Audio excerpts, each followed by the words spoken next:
아몬이 왕이 될 때 나이가 22세라. 예루살렘에서 2년간 다스리니라. 그의 어머니의 이름은 무슬레메시요 옅바 하루스의 딸이더라. 아몬이 그의 아버지 므낫세의 행함같이 여호와 보시기에 악을 행하되 그의 아버지가 행한 모든 길로 행하여 그의 아버지가 섬기던 우상을 섬겨 그것들에게 경배하고 그의 조상들의 하나님 여호와를 버리고 그 길로 행하지 아니하더니 그의 신복들이 그에게 반역하여 왕을 궁중에서 죽이매 그 국민이 아몬 왕을 반역한 사람들을 다 죽이고 그의 아들 요시야를 대신하게 하여 왕을 삼았더라. 아몬이 행한 바 남은 사적은 유다 왕 역대지략에 기록되지 아니하였느냐. 아몬이 우사의 동산 자기 묘실에 장사되고 그의 아들 요시야가 대신하여 왕이 되니라.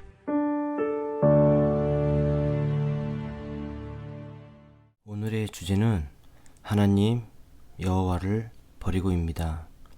므낫세에 이어 아몬이 왕이 됩니다. 아몬은 하나님을 버리고 그의 아버지와 같이 하나님 보시기에 악을 행합니다. 그가 행한 악은 아버지 므낫세와 완전 판막이죠. 그도 역시 하나님이 아닌 우상을 섬기고 경배를 하죠. 여기에서 우리는 중요한 사실 하나를 알 수가 있습니다. 악한 아버지, 그리고 그 모습을 보고 자란 자녀가 아버지 행실을 똑같이 합니다. 아버지를 판박이로 닮은 자녀이죠. 혹시 우리는 이러지는 않습니까? 나는 술을 마시고 담배를 펴도 내 자녀의 너는 하지 마라 라고 하지 않나요? 나는 하면서 자녀에게는 나쁜 것을 물려주고 싶지 않는 건 부모들의 마음이죠. 정말 그렇다면 나 먼저 변해야 합니다. 내 자녀가 나를 보고 배우며 따르기 때문이죠. 자녀가 아직 성인이 아닙니까? 초등학생이나 중학생, 고등학생인가요? 나이와 상관없이 그들은 부모를 보고 배웁니다. 부모의 언행과 행동을 보고 배웁니다. 그것도 나쁜 것을 제일 빨리 배웁니다. 우리는 모든 죄인이라는 것을 잊지 마시기 바랍니다. 그러기에 내 자녀가 부모의 나쁜 모습을 먼저 배우는 것입니다. 우리 한번 질문해 보시죠. 나는 지금 내 자녀들에게 좋은 모습을 보여주며 가르치고 있습니까? 아니면 나쁜 모습을 보여주며 나쁜 것을 가르치고 있습니까? 자녀들은 교육으로 가르쳐서 배우는 것이 아니라 부모의 삶에서 배우는 것입니다. 우리가 다시 한번 돌아가서 그러자 그의 신하들이 악행을 한 아몬 왕을 반역하여 그를 죽입니다. 그리고 국민들은 아몬 왕을 반역한 사람들을 다 죽입니다. 이 모습이 어떤 모습으로 보입니까? 왕이 악행을 하자 신하들이 그 모습을 보고 왕을 반역하여 죽이죠.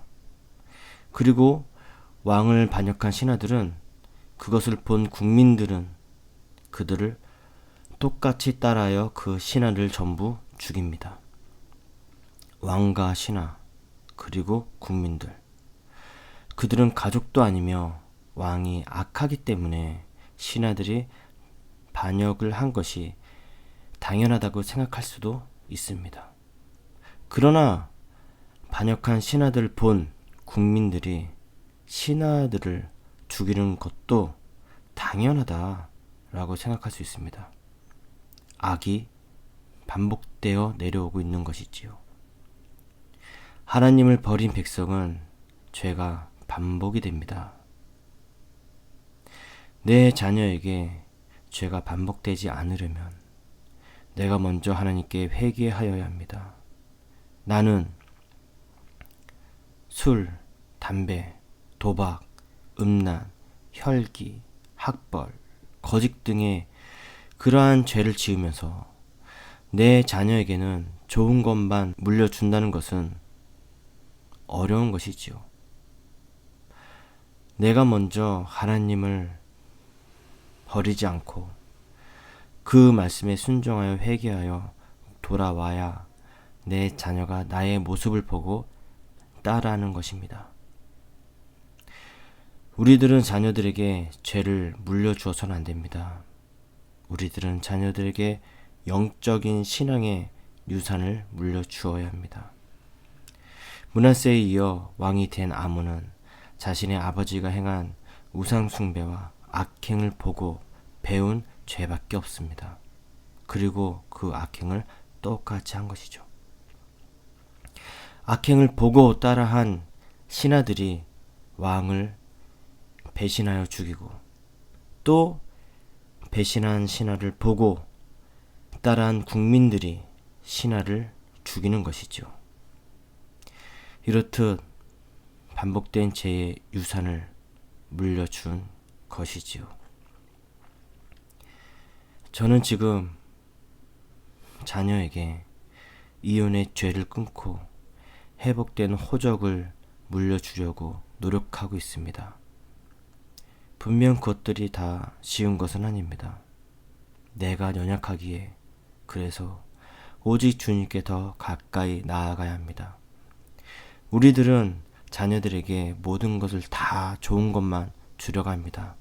그러나 그것은 결코 쉬운 게 아닙니다. 내가 연약하기에 그래서 주님께 나아가야 합니다. 주님의 말씀을 듣고 말씀을 읽고 하나님이 나에게 깨닫게 한 것이 있다면 그것을 붙들고 주님께 나아가야 됩니다. 하나님 여호와를 버리는 것이 아니라 하나님 여호와께 더욱더 가까이 나아가서 내가 연약합니다. 주님, 나를 도와주세요. 내가 이만큼 죄를 많이 졌습니다. 저를 불쌍히 여겨주세요.